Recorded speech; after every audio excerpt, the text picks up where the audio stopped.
Монголд анх удаа технологийн төвлөрсөн худалдаа үйлчилгээний хай-теко төв Мишель центрт нэгдлээ. Хай-теко технологийн төвд орчин үеийн технологийн өдөр тутмын хэрэглээ нэг дор төвлөрсөн гэдгээрээ давуу талтай.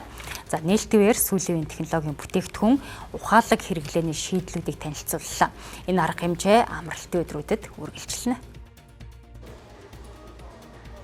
Дрон, гар утас, лэптоп, AI-д суурилсан электрон бараа, ухаалаг төхөөрөмж, гэрийн автоматжуулалтын шийдлийг олон нийтэд танилцууллаа.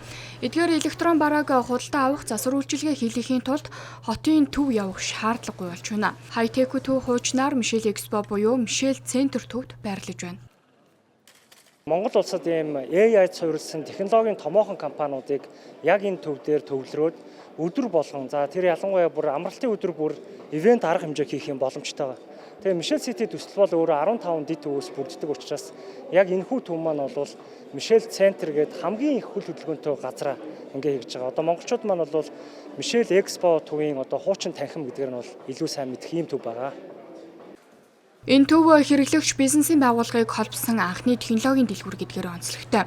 Мөн Мишель Центр нь технологи, үйлчилгээ, хоол, гэр бүлийн амралт зэргийг нэг доор хослуулсан шинэ төв болж байна.